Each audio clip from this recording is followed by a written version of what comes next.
Are we ready to roll? Good afternoon, everybody. The numbers are about right, so I don't know if some people have joined and others left in disgust yesterday, but they're about right. So welcome back, and I hope that what we're going to be able to put together today is going to be enjoyable.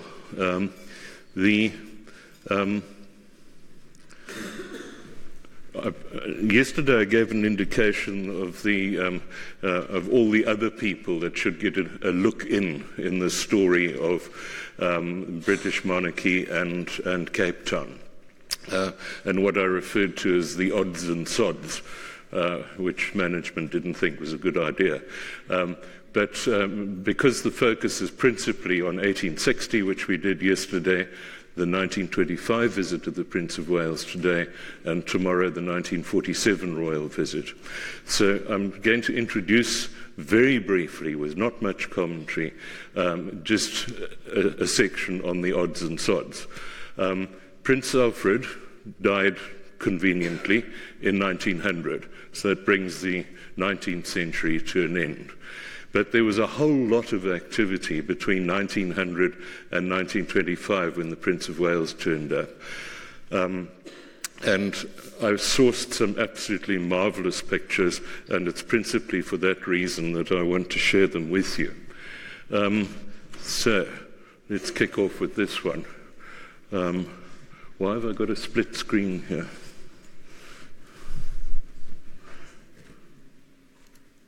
There we go. Okay. You recall that Alfred was the second son of Queen Victoria. She descended the throne in 1837 as a youngster. By 1860, by the time she sent Alfred to the Cape, she was in almost just about halfway through her reign.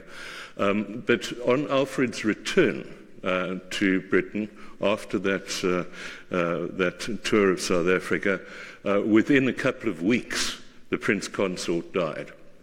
And we now know that Queen Victoria just disappeared in a cloud of black and absolutely refused to be seen in public, and became a real old miserable widow. And she was very unpopular in Britain at that time as well, because she was simply inaccessible and not visible. But before they knew it, she'd been around for 50 years. And people started saying, well, maybe we'd do something to mark the occasion.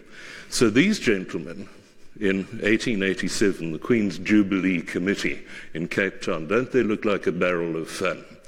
I mean, would you entrust a party to this lot? But I think it's an absolutely marvelous picture. And they got together and they did indeed plan things for her.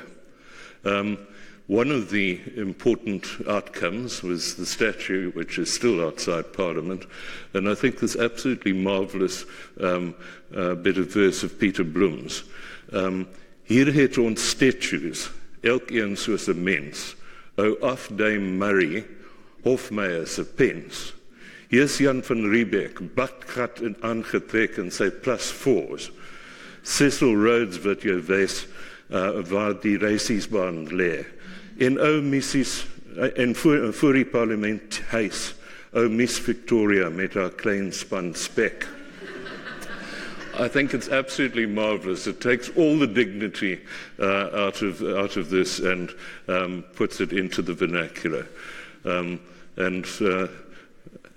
This was a more serious side. This very battered copy is in the City of Cape Town's collection, printed on silk, as playbills were in those days, for the Queen's Jubilee.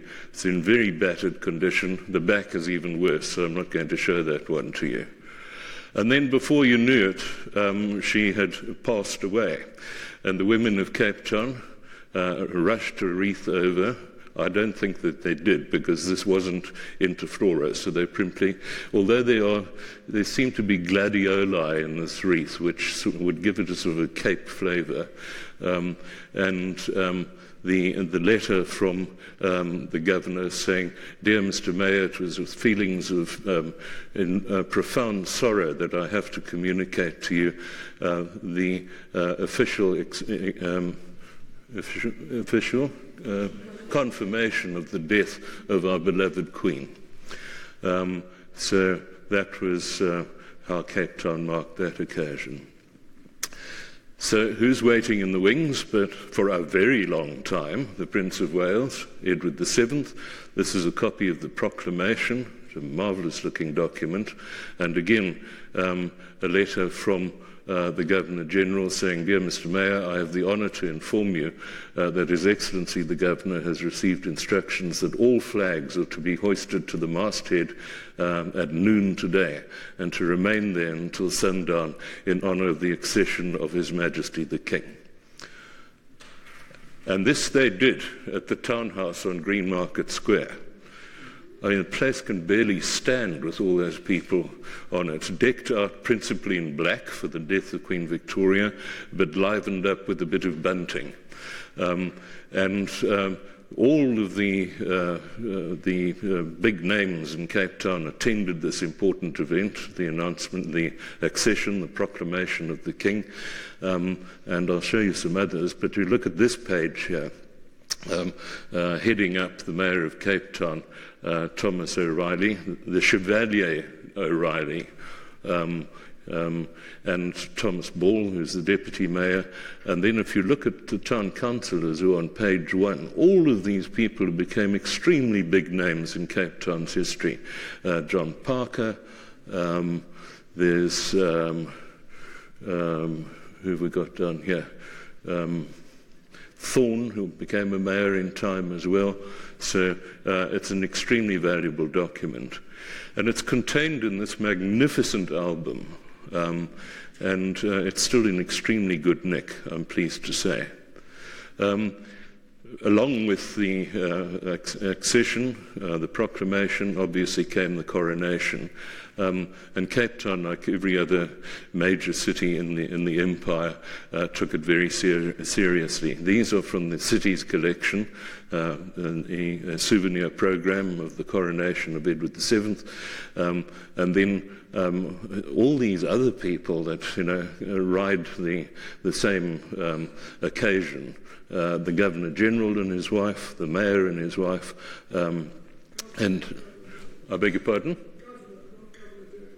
I beg your pardon? The Governor-General was... He was the Governor, you're correct, by 1901. Yes, 1902. All right, and in the centre, and I'm afraid this one's gone walkabout, we'll find it one day, is a magnificent silver shield which was produced to mark the coronation, and it was presented for sporting events. It's gone walkabout, but I hope we'll find it one of these days.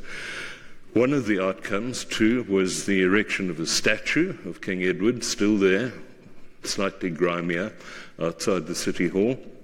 The invitation on Coronation Day of laying the first stone of the pedestal of the statue. And there's some confusion in the records that I have, that the statue was finally unveiled by Prince George, the Duke of Kent, in 1937. So it was a long wait. But there's the crowd that gathered for Prince George's official unveiling. In between, in 1901, we had the Duke and Duchess of Cornwall and York, later to become Queen Mary and King George V.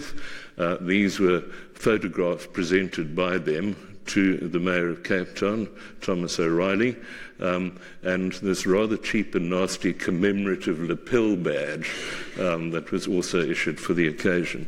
It's very interesting to see here that what kind of program the Yorks had.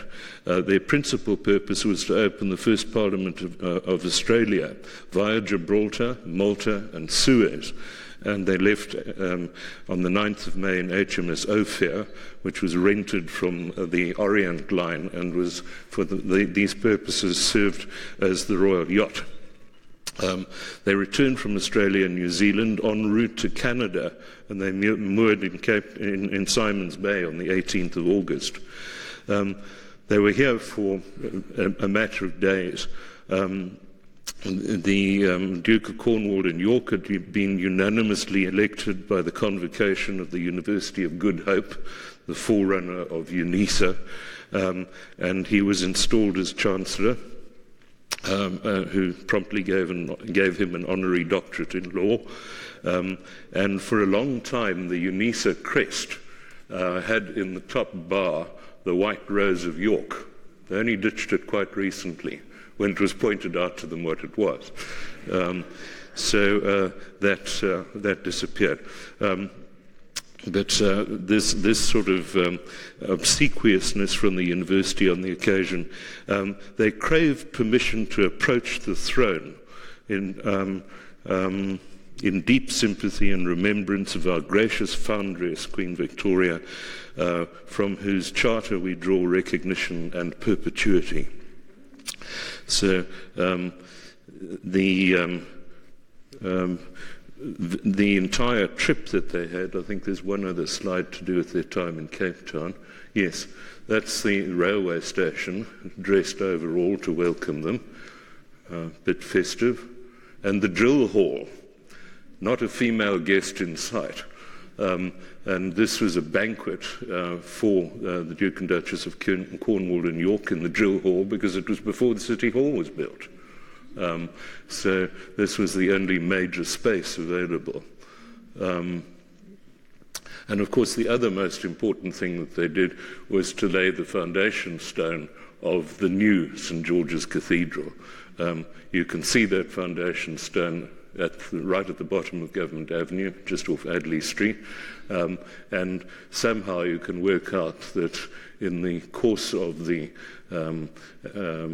ceremony, how inside out this whole thing is. There's George and Mary sort of parked quite soberly in the corner and looking quite sort of low-key and shabby amongst all the clergy there. Another visitor straight after them was Princess Christian of Schleswig-Holstein, who was out here every 5 minutes. But that picture of her outside the townhouse in Greenmarket Square, there she is in the middle, looking exactly like her mother. In later pictures, in an earlier picture of Queen Victoria for her Diamond Jubilee trip around London. So they were almost interchangeable here. And she had come out, she had given generously to various hospital causes in the Anglo-Boer War.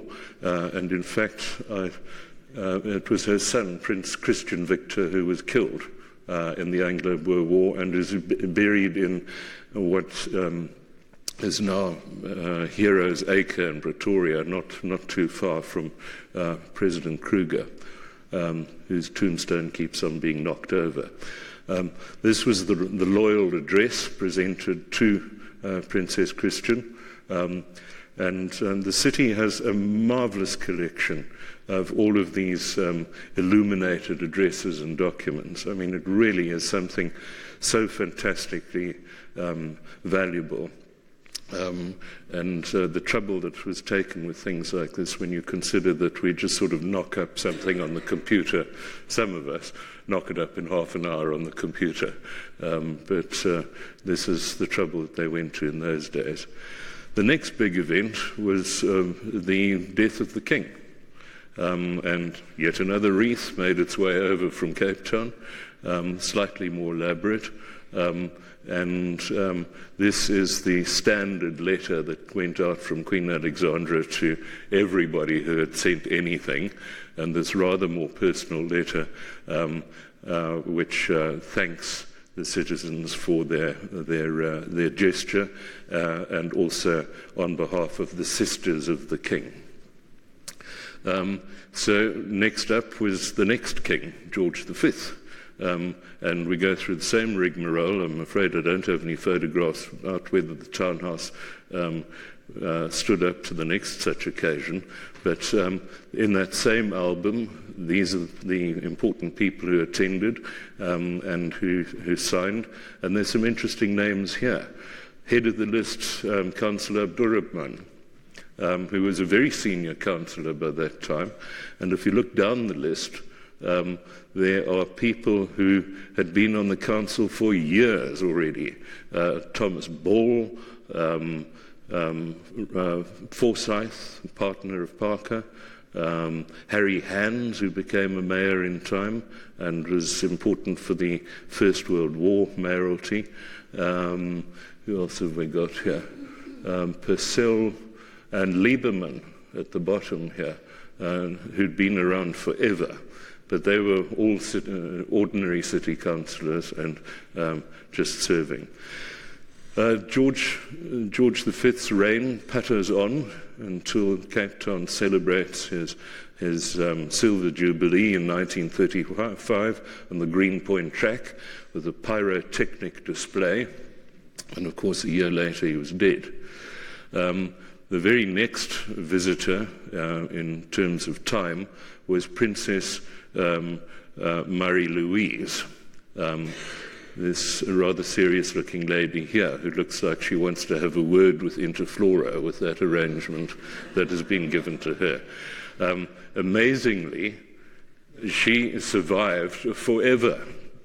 This is her at the coronation of Elizabeth II in 1953. It kind of makes the point that tiaras and lots of diamonds should only be worn by very young people. So that is a quick catch-up of the odds and sods.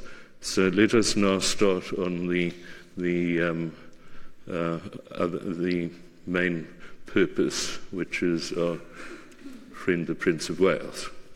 I've called this lecture "For Whom the Bells Toll," and I hope that will become apparent, because it's not only the carillon in the City Hall. Again, I'm getting a multiple screen here. What do I need to do? There it is. Thank you very much. And the carillon in the City Hall, and of course the very early indications of trouble that were waiting for this king. On the left is a very interesting photograph called "The Four Kings," and was taken by no less a person than Queen Alexandra, stalking the decks of the Victorian Albert with her brownie box. And there's a marvellous collection of photographs with all those relatives that crowded on board of the Victorian Albert. And you've got the Romanovs, and you've got the Hohenzollerns and everybody else. But she put all of these little snaps together in a charity Christmas album in 1906, which was sold for hospital charities. And of course, Edward and Alexandra in their day were the PR royals of getting out there and showing themselves and lending their names to worthy causes. She was a sharp operator in producing this book, because she called in all her favours. I mean, the newspapers printed it for nothing. The book was shipped out to the empire for nothing. Every book that was sold was 100% profit that went straight to hospital causes. So we have George V on the extreme left here, as he was Duke of Cornwall and York. The little chap here is Prince Edward, who became the Prince of Wales, and later Edward VIII and the Duke of Windsor. Prince Albert, Bertie, became George VI, and of course the real Bertie, Edward VII, all in their naval rig. On the right-hand side, I don't know. Am I still right there? Yes. On the right-hand side is the Prince of Wales at the age of, I think, 17 in his installation gear for as Prince of Wales. There's a rather sad photograph that I came across a couple of days ago of the Duke of Windsor in his very early 70s, tarted up in this rig, and having photographs taken at the property in the south of France. He took all the stuff with him. It's amazing. And you'll see that a little bit later in the story.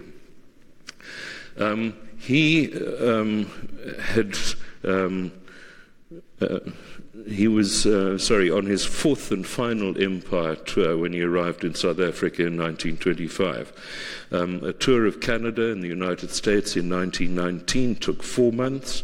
There were 9 months for a tour to Australia and New Zealand the previous year, and he set out for India in October 1921, going on to Japan and returning home in June 1922.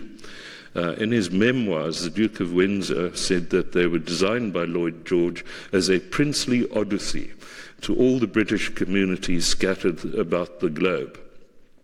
Drawn out as these forays were, they were certainly less arduous than those that were endured by the lowly midshipman Prince Alfred 65 years earlier, but no comparison to the comfort of a transcontinental flight and a week out of town for today's royals.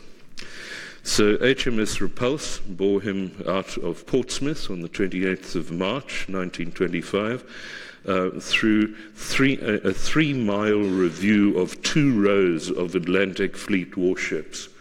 I mean, that's just incomprehensible today. I don't think they can muster more than about 20 large naval craft for a review these days. The Repulse was the last battle cruiser that was launched at Clydebank in 1916. It was too late for the Battle of Jutland, which was the only major naval engagement of the First World War, and there was no opportunity to learn from any of the mistakes that had been made to improve the vessel. She had a displacement of 26,500 tons, a complement of 1,200 men, officers and men, 23 guns, and she could achieve a speed of 13.5 knots. On their way, the Prince of Wales had spent a week in West Africa, including the Gambia, Sierra Leone, the Gold Coast and Nigeria, on engagements that included the laying of the foundation stone of Lagos Cathedral, a durbar of 20,000 horsemen in Kano, and receiving the proper wage of 10 pence for driving an steam engine for 23 miles, affording him an African panorama of infinite variety. His parting shot from the governor was Sir Hugh Clifford. Said, "The prince is himself. His personality would awaken enthusiasm anywhere. Moreover, he was a blonde, blue-eyed Peter Pan of only 5'4", and a charming matinee idol, crazy about jazz, and he could also be petulant, rude, and inconsiderate, but entirely forgivable under the circumstances of the programs that he was put through." So he arrived at the Cape Town Pier on the 30th of April 1925, another one of Cape Town's great losses, and he was escorted by the Africa Squadron comprising HMS Birmingham, HMS Dublin, HMS Wallflower, and HMS Verbena. He landed at the Adderley Street Pier and was received by the Governor-General. Here's this matinee idol I was talking about. I think what would be referred to as a dish in today's parlance, but 5'4". So he was met by the Governor-General and his wife, the Earl and Countess of Athlone. To him, they were Aunt Alice and Uncle Algie. The Governor-General was the brother of his mother, Queen Mary, Princess Alice was a grandchild of Queen Victoria, and the Prince of Wales, of course, was a great-grandchild of Victoria. So it was all terribly in the family, as it were. So they were met by the Athlons, and also on hand was the Union's Prime Minister, General Hertzog, and the Cape Administrator, and a fleet of 10 Crossley touring cars that had been shipped out to South Africa especially for the royal tour, which was going to be, for the most part, over roads.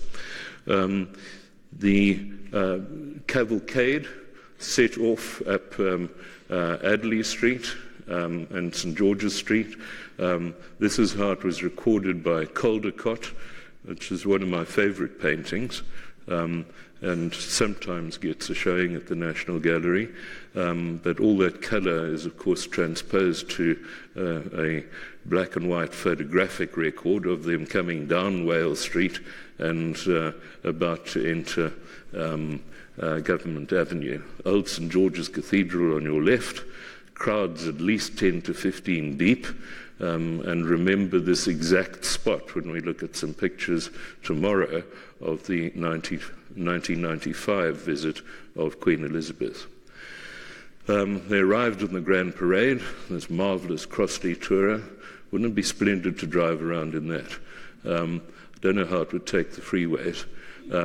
But there's the Prince of Wales, the Mayor of Cape Town, General Hertzog standing in front of the mace bearer of the city, and there is all the councillors lined up on either side of the plinth of the statue of Edward VII. Here they are advancing towards the platform, I mean, for all the world, Cape Town 1925 looks like your average major British city. There's absolutely no concession whatsoever to being out in Africa. But they try to rub in the point here. And I mean, you look, and Cape Town tried its best to present its image as an ancient city of the empire. This is the 30th of April 1925, being the 268th year since the appointment of the Burgher Senate, and the 86th year from the constitution of the Municipal Board of Commissioners, and the 58th year of the reconstitution of the administration of local affairs under mayor and councillors, and the 12th year since the constitution of the unified city of Cape Town. So it really is a bit of puffery that's quite interesting. This is Mayor Rainer Verster, who is the grandfather of Marilyn Verster, whom you may remember from Woman's World. And I've been in touch with her. She'd not seen a lot of these pictures. So the Prince was escorted to this platform. I mean, you can barely make him out amongst all the shrubbery here. There he is in the middle. Town Clerk J.R. Finch is there delivering the loyal address. And the address was broadcast. The Prince's reply was caught up by the wireless, listened to by many thousands, even in Johannesburg, 1,000 miles away. And I mean, if you look at the size of the microphone, I mean, it's the size of a Volvo hubcap. But why on earth, I mean, with a perfectly good city hall, why the Botanic Gardens and much else besides were raided to erect this concoction, I don't know. There the councillors are lined up, including Councillor Alderman.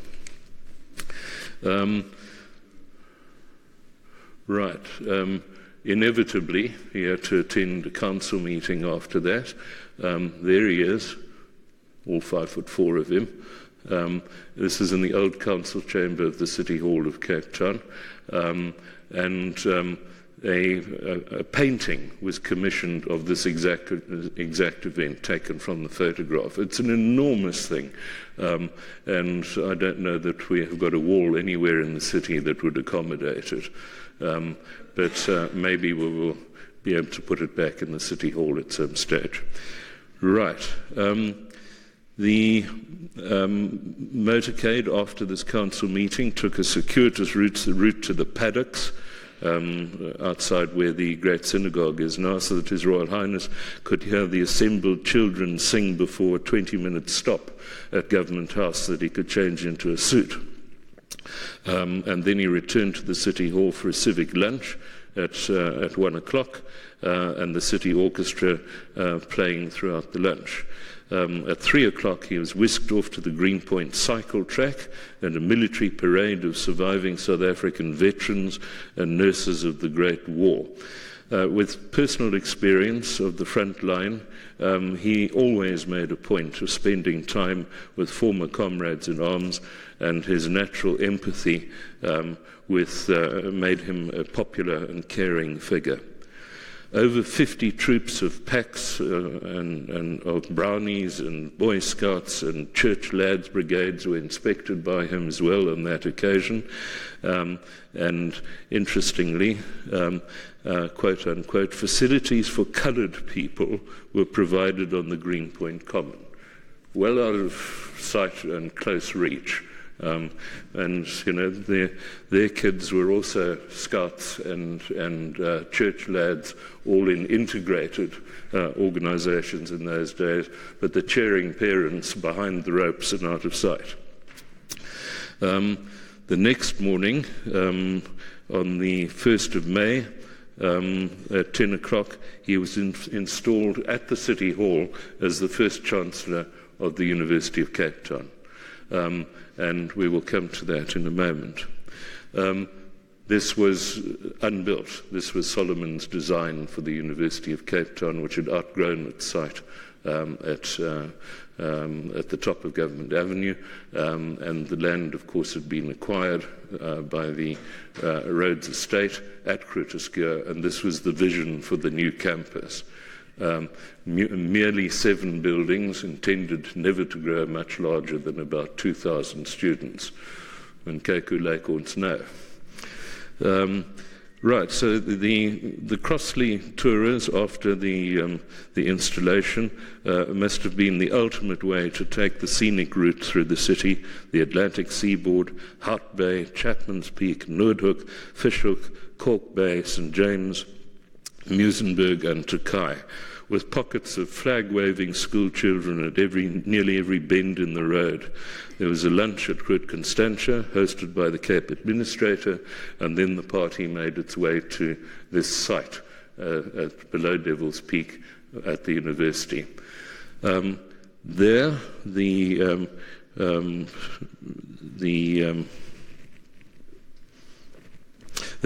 university mustered all of the dignitaries that it could lay its hands on, and it watched the principal, Sir Jock Beattie, escort the stylishly dressed prince to lay the foundation stone of men's residence, which was the first building on the campus to be completed. There is Jock Beattie, there's the Prince of Wales, there's the foundation stone, which we'll see in a moment, and here is the trowel which he used to do the business.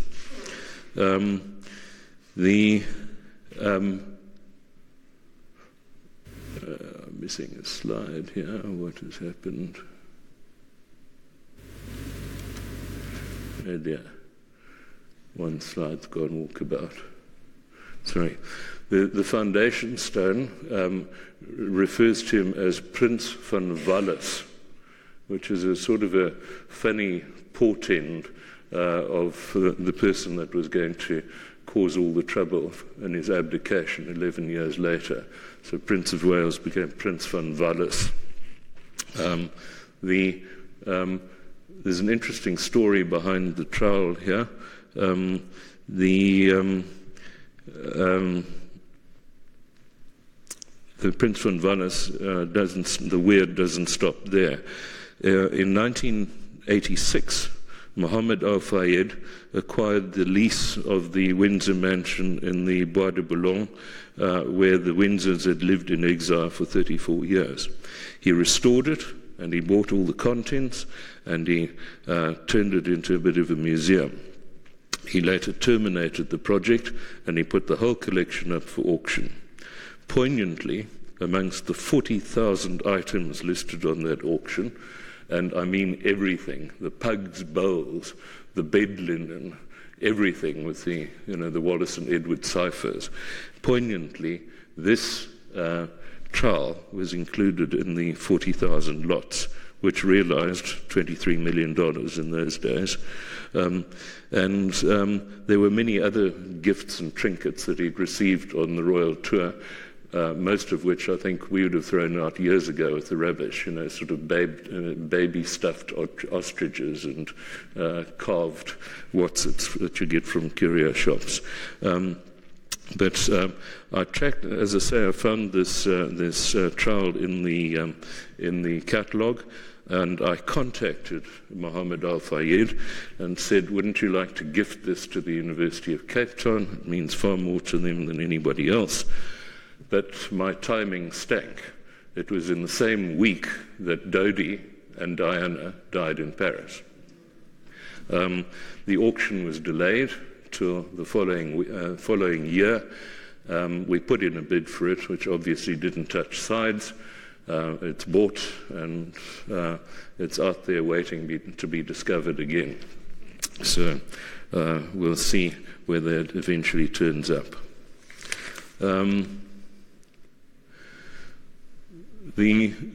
Just a little bit more about this. Here, this marvelous Wheatley portrait of Edward as Chancellor of UCT, unfortunately perished in the 2016 bonfire on the campus. But strangely, the Prince of Wales insignia, the 3 feathers, survives in plain sight, only 100 meters from where this portrait stood. And I'm afraid it's proof positive of the indiscriminate decolonization which is taking place at UCT. People simply don't know what's what. Other engagements were a lunch at Parliament that was held for the Prince of Wales. I mean, it's quite interesting here as well to look at the language, which is only on the cusp of changing from Dutch to Afrikaans. So it's Zijn Koninklijke Hoogheid, de Prins van Wales, and Parlementshuizen, Kaapstad. So, I mean, this is 1928, Afrikaans becomes the official language, so that's quite an interesting little relic in itself. Another occasion was the ball at the Civic Hall, at the City Hall. It's an example of the invitation. But the town clerk was so worried that he was going to have trouble with people gate crashing that he wrote to Black Rod in Parliament and said, "Don't you know some strong armed young men who could come along and give us a hand on the occasion?" So it's interesting that another occasion, or something else positively that happened, was that the Salvation Army was funded by the city to organize 3 sittings of dinners for the poor.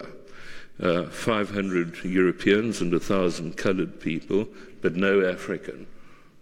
Remember, this is 1925, where the African population of Cape Town is minute. Thanks to influx control and those things. 24 charitable institutions received per capita grants for the entertainment of the inmates in order to impress upon their minds the visit of the heir apparent. I'll give you some dinner, but remember what it's for. So they included in this were the orphans, the deaf, genteel old ladies, and not so genteel old men, as well as the city's slum mission. And if the message failed to sink in, then at least you got a little medallion as a memento of the occasion. And these are still to be found quite commonly in Cape Town. Prince of Wales one side, and the old arms of the colony on the other.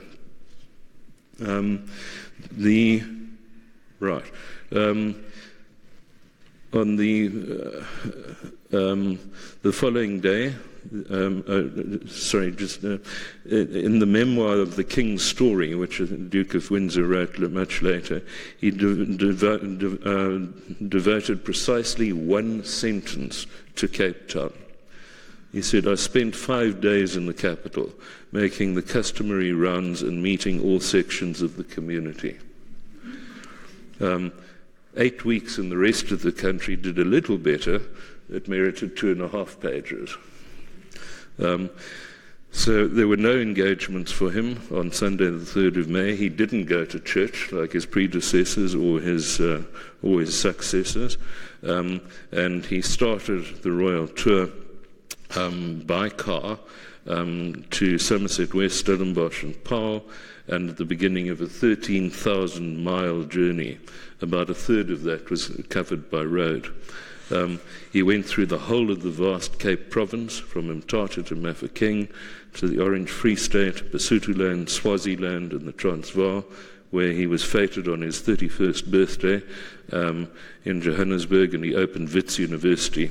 He also toured northern and southern Rhodesia, and much of the tour was spent in the relative comfort of the royal train, of which I do not have any record, but Lee Kempthorne is here, and we're going to do some work together on that lot. So he was on the royal train, and he often, being the party animal that he was, he often retired to the baggage compartment of the supply train with his ukulele and kept the household staff company to the early hours of the morning. And it is perhaps a stretch to associate the popular song of "I danced with a man who danced with a girl who danced with the Prince of Wales" with the apocryphal story of an encounter between the prince and a rural mayoress. The prince is said to have asked her if it was true that the local folk rolled their R's. She replied, "Ach no, my prince, only when I'm in high heels." So the rest of the tour, he met hundreds of thousands of people. Indeed, some of the footage later on shows him with a bandaged right hand because he just had to greet so many people. He met 50,000 of the whole manhood of Basutoland, 40,000 Zulus at Ashawi, and 23,000 Natal Indians. And he lost no opportunity to dwell on the destiny of the two great European nations, the English and the Dutch, stroke Afrikaans. Often he spoke to Boer war veterans and the 1914 rebels in the few precious words of Afrikaans in which he'd been coached. And he warned the natives against mistrust, advising them to manage their own affairs and appreciate education. Highly paternalistic stuff, but it was the job that he was sent out to do for empire. He golfed his way through the subcontinent. He went down mines and up mountains. He wandered at the Victoria Falls and pondered at the Rhodes grave in the Matopos.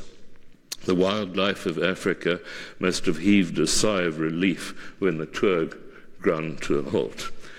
And he claimed that he'd learned more from the wayside meetings than from his set speeches. At the end of the tour, he was urged to visit South Africa again. And people said that he was so popular that he already had a South African name. And he said, "Well, what's that?" And he said, "Fourie's a jolly good fellow." So that is apparently a true story in the memoirs as related by Tommy Boydell, who was one of the few people that the Prince got on extremely well with. His return voyage to Cape Town on the 29th of July was only a brief affair. He stopped over for 2 days at St. Helena and then headed for Uruguay, Chile, and Argentina, and he finally drove triumphantly from Victoria Station to Buckingham Palace at precisely 3 o'clock on the 16th of October. He'd been away for 7 months. It was a pretty punishing schedule for a young man, even though he had all those privileges. So what remains of the Prince of Wales in Cape Town? This spectacular gateway for the Mount Nelson Hotel off Orange Street. The Prince of Wales never set foot in the building, but it was decided that it was something that they wanted to achieve to mark the occasion, and this avenue of canary palms and this grand entrance were constructed and completed just in time for his arrival in 1925. Only where the gate stood now, the only thing that remains of what used to be there is this little pedestrian gate here, and that's all that's left of a property that was called where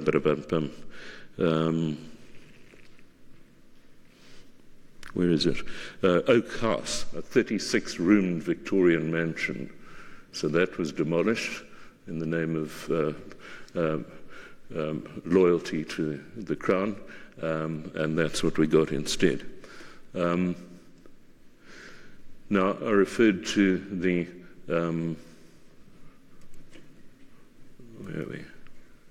I referred to the other survivor, and some of you may recognize yourselves in the film here.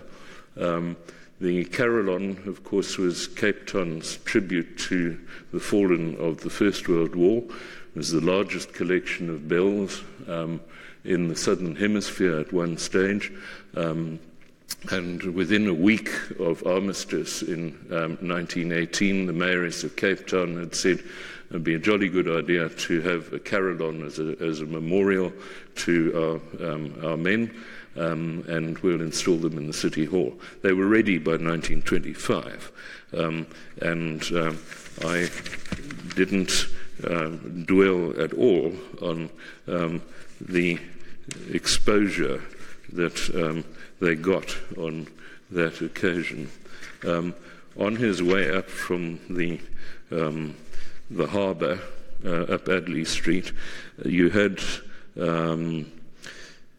Cape Town revelling in its newest toy, the recently installed War Memorial and Carillon in the City Hall. Anton Breus of Antwerp told out the Rubens March and patriotic peals like the Hearts of Oak, Bluebells of Scotland, Men of Harlech, and of course, God Bless the Prince of Wales. He rang the Carillon to death. There were concerts and public performances on at least 4 occasions in those 3 days that the Prince of Wales was here. Even when he was safely holed up in Government House with all the shutters closed, this thing was tolling away in the background.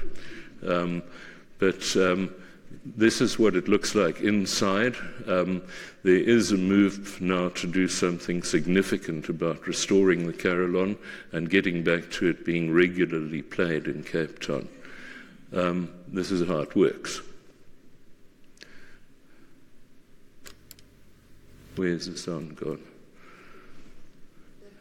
My technician? Where's the sound gone?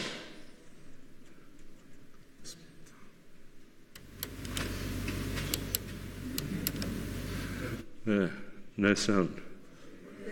There you go. There we go. I beg your pardon.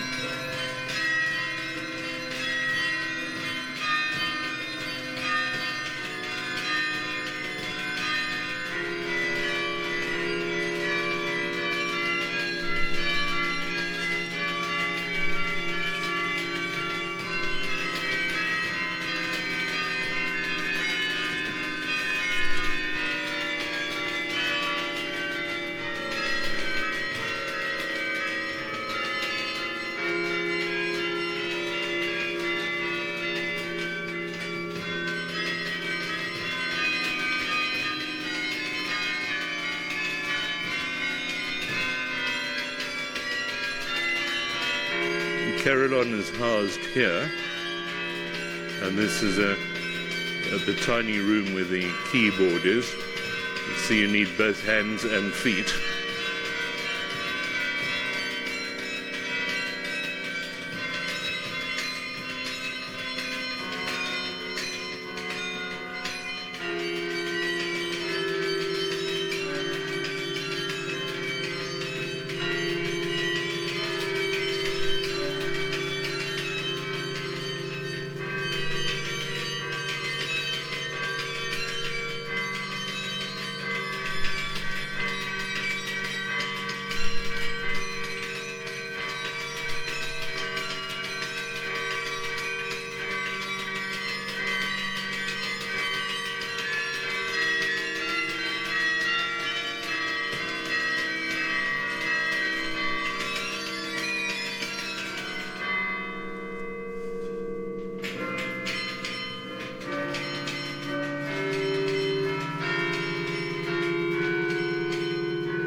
Neil, there you are in the movie.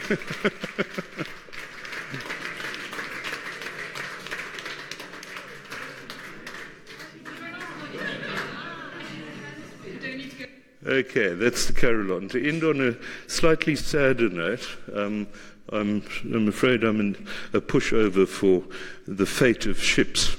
I just wanted to say a few words about the subsequent history of HMS Repulse.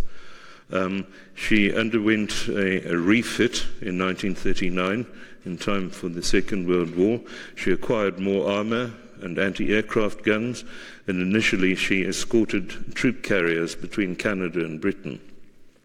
She joined in the hunt for the Scharnhorst and the Bismarck, and some 16 years since she was last here, she was transferred to Simonstown in January 1941. After Pearl Harbor, she was dispatched to the Far East to counter Japanese aggression, and fatefully, she was joined by HMS Prince of Wales.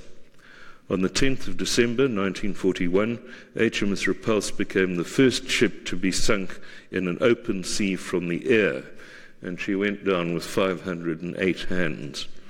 On the same day, HMS Prince of Wales was torpedoed and sank with a loss of 327 men. So that another one of those weirds with the Prince of Wales, with his Prince van Wallis and his Dodi Al-Fayed, Charles, and the Prince of Wales and the Repulse getting together in this sort of final, rather grisly end. And that's the story of the Prince of Wales. Thank you.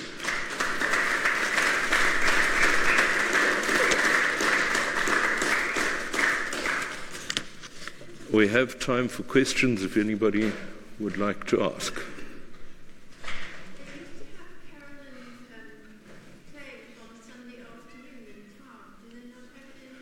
It's not regular at the moment.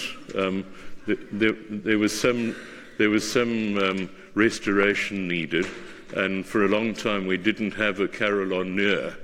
There are now a couple of people who can do it. And for a long time we simply had to put up with something that looked like an old pianola roll. But it can be turned to anything. So we don't have to have all of these classic tunes and imperial airs. It can play in Kosi. It can play modern music. And there certainly are some imaginative plans afoot to say, how do we make the carillon a well-loved instrument in Cape Town again? Yes, yeah. I don't know. Watch the space. Alexios Fikatos. Yes, yeah. Robin?